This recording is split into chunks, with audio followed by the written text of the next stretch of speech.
आपने कभी किसी पहाड़ी को दरकते देखा है? जी देखा है। आपने कभी कोई सड़क दुर्घटना होते हुए देखी है? हाँ देखिए। आपने कभी किसी स्थान में, किसी क्षेत्र में जल भराव होते हुए देखा है? हाँ जी देखा है। तो इन सब घटनाओं को हम क्या कहते हैं? इन घटनाओं को हम कहते हैं आपदा। इन घटनाओं को कहा जाता है आपदा। आज हम आपदा प्रकरण को लेकर के अध्ययन करेंगे कि आपदा क्या है, आपदा कैसे आती है और हमारे दैनिक जीवन में हम किस तरह से आपदाओं का सामना करते हैं। जैसे कि टॉपिक है आपदा, तो आपदा अकस्मात घटित होने वाली घटना को हम आपदा कहते हैं। ये साधारण शब्द में कि कोई घटना जब अचानक घटित होती है तो वह आपदा कहलाती है। और अगर हम विस्तृत रूप से आपदा का अध्ययन करें तो आपदा किसी स्थान में घटित होने वाली ऐसी घटना है जो हमारे सामाजिक ढांचे और विद्यमान जो व्यवस्था है उस व्यवस्था को पूर्ण रूप से ध्वस्त कर देती है। अर्थात कहने का तात्पर्य यह है कि आपदा से हमारा जो जन समुदाय है और हमारा पशुधन और अन्य प्रकार के जितने भी हमारे संसाधन हैं वो नष्ट हो जाते हैं, वो क्षतिग्रस्त हो जाते हैं, उसको हम कहते हैं आपदा। अब आपदा से संबंधित कभी कभी हम कहते हैं कि भाई उस स्थान में नहीं जाना है, उस स्थान में खतरा है, और हम लोग आपदा और खतरे को एक ही अर्थ में प्रयुक्त करते हैं, लेकिन उसके अर्थ अलग अलग है। एक तो है जैसे आपदा हमने कहा, दूसरा खतरा। देखिए आपदा और खतरे को हम कैसे समझेंगे। खतरा किसी स्थान में घटित होने वाली वह भौतिक घटना है, संभावना बनी रहती है। अर्थात जैसे हम कभी कहते हैं कि वह उस स्थान में मत जाना, वहां खतरा है। कहते नहीं कहते हैं कि उस स्थान में मत जाना, वहां खतरा है। यानी खतरा है का मतलब है कि वहां पर आपदा की संभावना हो सकती है। खतरा होगा तो उसके बाद आपदा घटित हो सकती है। यानी खतरा क्या है? खतरा आपदा से पूर्व की दशा, जो आपदा से पूर्व जिस पर संभावना व्यक्त की जाती है। कभी कभी हम घरों में भी कहते हैं कि बरसात में है उस स्थान पर नहीं जाना है, इसका मतलब वहां आपदा की कोई संभावना है, तो उसको हम कहते हैं खतरा। अब हम आगे बढ़ते हैं, उसमें आते हैं हम आपदाओं के प्रकार कि आपदाएं कितने प्रकार की होती हैं।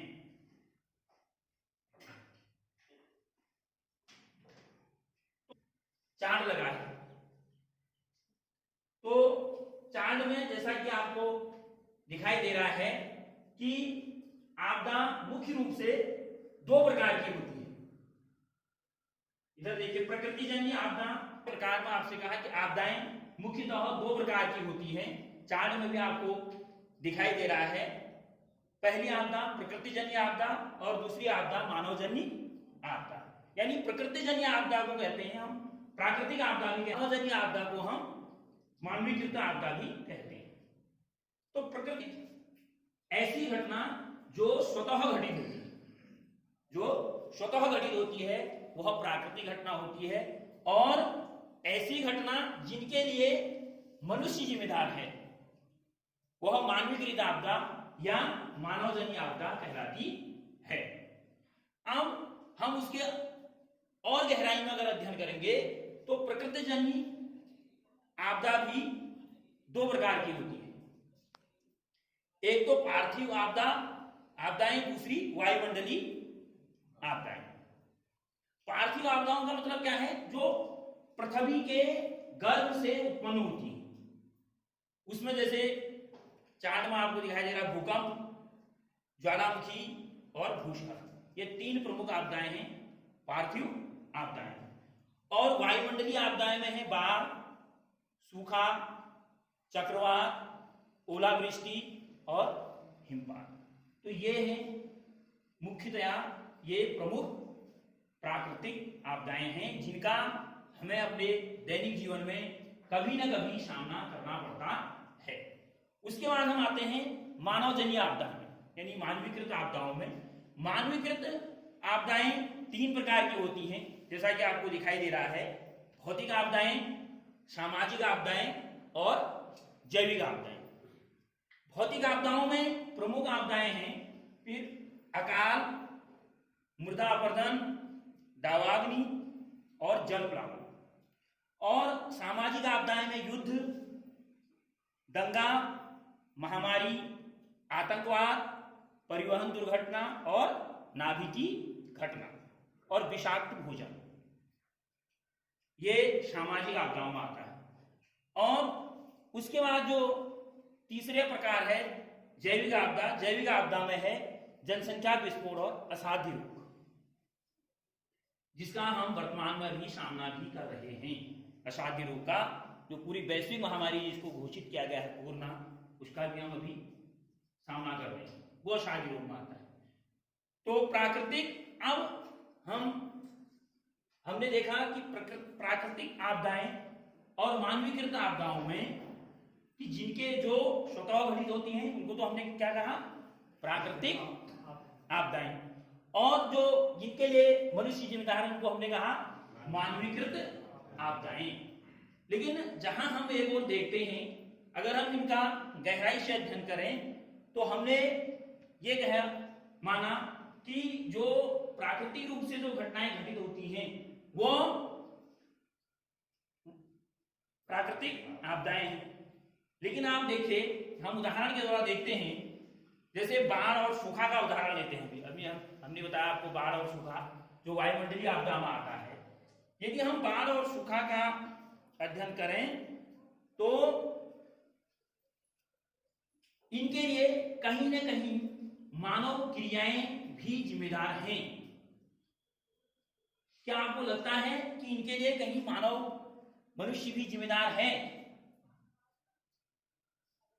यदि आपको नहीं मालूम तो आप देखिए, हम आगे बढ़ते हैं। बाढ़ और सूखा हमने कहा कि ये कहीं ना कहीं इनके लिए मनुष्य भी जिम्मेदार है, जबकि हमने थोड़ी देर पहले क्या कहा था, ऐसी घटनाएं जिनके लिए मनुष्य जिम्मेदार है वो कौन सी घटनाएं हैं, मानवीकृत या मानवजन्य। अब हम ये कह रहे हैं कि बाढ़ और सूखा, जिसको हमने कहा था कि ये प्राकृतिक आपदाएं हैं, लेकिन मैं कह रहा हूं कि कहीं ना कहीं इनके लिए भी मानव जिम्मेदार है। इसको आप समझे कैसे? जैसे मनुष्य वन विनाश के लिए कहीं ना कहीं मनुष्य जिम्मेदार है। आप इस बात को मानते हैं कि वन विनाश के लिए कहीं ना कहीं मनुष्य जिम्मेदार है? यदि अत्यधिक मात्रा में वनों का दोहन होता है तो उससे क्या है, हमारा मौसम चक्र गड़बड़ा जाता है, यानी कि हमारा जो जलवायु है और जो मौसम है उसमें असमय परिवर्तन आने लगता है, जिसको हम आजकल आधुनिक उसमें कहते हैं ग्लोबल वार्मिंग की समस्या। वो समस्या क्या है? कहीं कहीं आपने देखा होगा कि खंड वृष्टि हो जाती है या असमय ओलावृष्टि हो जाती है, जो हमारी आपदा में है ओलावृष्टि। खंड वृष्टि का मतलब कभी इस क्षेत्र में बारिश होगी तो उधर उस क्षेत्र में बारिश नहीं होगी, वो खंड वृष्टि। कहीं अतिवृष्टि हो जाती है, जैसे हमारा कपकोड़ का क्षेत्र है ना, बादल पड़ने की जैसी घटनाएं, तो वहां अत्यधिक वर्षा हो रही है, वहीं इधर गरुड़ क्षेत्र में बारिश नहीं हो रही तो अतिवृष्टि है। कहीं पर अनावृष्टि है कि बारिश होती ही नहीं है कई दिनों तक, है ना। हम कहते हैं कि बहुत जो है सूखे की स्थिति आ गई, लेकिन हम सरकारी आंकड़ों को देखेंगे, जब किसी क्षेत्र में 90% बारिश नहीं होती है तब माना जाता है कि वहां सूखा पड़ गया, जो कि एक प्राकृतिक आपदा में ही आता है। तो कहीं ना कहीं अब आप समझ गए होंगे कि बाढ़ और सूखा इनके लिए भी कहीं ना कहीं मनुष्य जिम्मेदार है। इसलिए जो है प्राकृतिक आपदाएं बढ़ती जा रही है। अब देखिए, अब हम आगे बढ़ते हैं कि जो प्राकृतिक आपदाएं हैं या मानवीकृत आपदाएं हैं उनमें प्रमुख अंतर क्या है? एक अंतर तो आप अभी समझे होंगे जो मैंने बताया कि पहला अंतर यही कि जो आपदाएं स्वतः घटित हो जाती हैं वो प्राकृतिक आपदाएं, और जिन घटनाओं के लिए, जिन आपदाओं के लिए मनुष्य जिम्मेदार हैं वो मानवीकृत आपदाएं कहलाती हैं। दूसरा अंतर क्या है? देखिए, प्राकृतिक आपदाओं के लिए कहीं ना कहीं हमारे स्थलीय कारक उत्तरदायी हैं। अब स्थलीय कारकों में क्या क्या आता है? स्थलीय कारकों में जैसे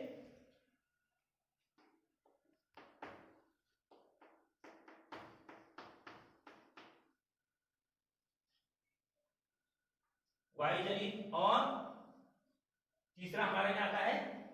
जनित। तीन कारक इसके लिए जिम्मेदार है, स्थलीय और वायुजनित और जलीय कारक, है ना। इन आपदाओं के लिए, प्राकृतिक आपदाओं के लिए कहीं ना कहीं ये तीन कारक हमारे जिम्मेदार हैं। और मानवीकृत आपदाओं के लिए कौन कौन से कारक जिम्मेदार हैं? मनुष्य के कौन कौन से कारक हैं? पहला तो है असावधानी,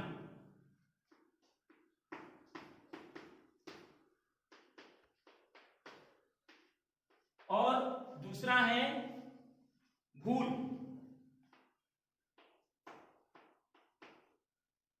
और जो तीसरा कार्य है वह है मनुष्य द्वारा स्वयं की गई लापरवाही।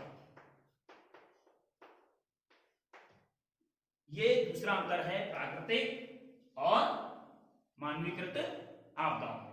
उनके लिए तो स्थलीय कारक जिम्मेदार हैं, स्थलीय, वायुजनित और जनित। इसके लिए असावधानी, मानवीकृत आपदाओं के लिए भूल और लापरवाही। ये दूसरा अंतर है।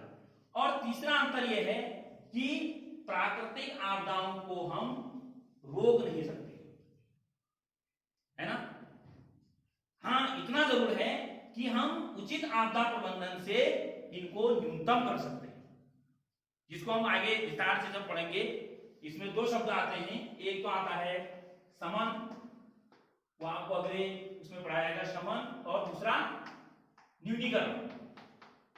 ये दो शब्द हैं, इनसे हम जो है आपदाओं को, प्राकृतिक आपदाओं को, उनके प्रभाव को कम कर सकते हैं, रोक नहीं सकते, उनको रोकना बहुत असंभव है। और लेकिन मानवीकृत जो आपदा है उनको हम रोक सकते हैं, उचित आपदा प्रबंधन करके हम रोक सकते हैं। वो कैसे रोक सकते हैं? हम असावधानी ना करें, हम भूल ना करें, है ना, हम लापरवाही न करें, उनको रोका जा सकता है। तो ये इनमें, इन आपदाओं में प्रमुख अंतर है। अब आज आप गृह कार्य में एक प्रश्न लिखेंगे कि सब नोट करेंगे उसको, कि आपदा और विपत्ति एक ही सिक्के के दो पहलू हैं, व्याख्या कीजिए। ये गृह कार्य का प्रश्न होगा। क्या होगा? आपदा और विपत्ति एक ही सिक्के के दो पहलू हैं, व्याख्या कीजिए। कल हम इस बिंदु पर चर्चा करेंगे कि आपदा और विपत्ति कैसे एक ही सिक्के के पहलू हैं। हम घरों में कहते ना, कभी कभी लोग कहते हैं अपनी स्थानीय भाषा में, आप लोग भी कहते होंगे, यहाँ के घरों में कहते होंगे आपके परिजन, कि बहुत विपत्ति आ गई। और कोई उसको जो है वैज्ञानिक भाषा में अगर बोलता है कि बड़ी आपदा आ गई है ना। तो ये आपदा और विपत्ति क्या है? क्या ये एक ही सिक्के के दो पहलू हैं? इस पर व्याख्या करनी है। यह हम कल आपका गृह कार्य में इसको देखेंगे, इस पर चर्चा करेंगे। तो आपदा और विपत्ति,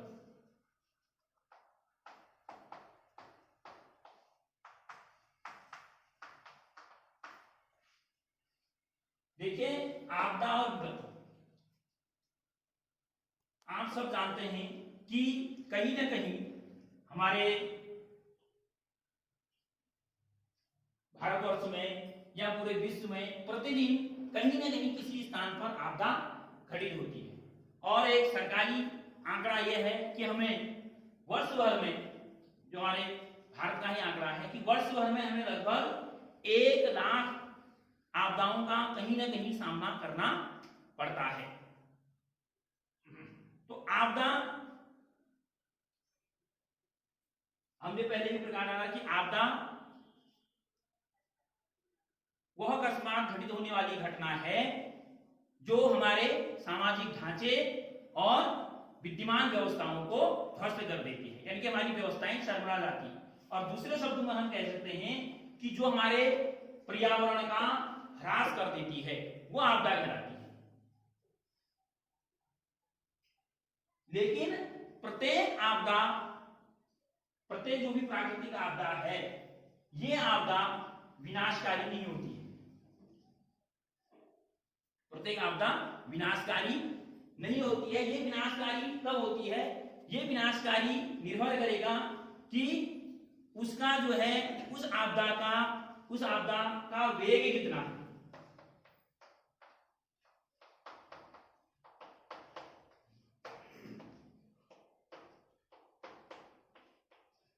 उस आपदा का वेग कितना है या उस आपदा की तीव्रता कितनी है, उस आपदा की क्षमता कितनी है।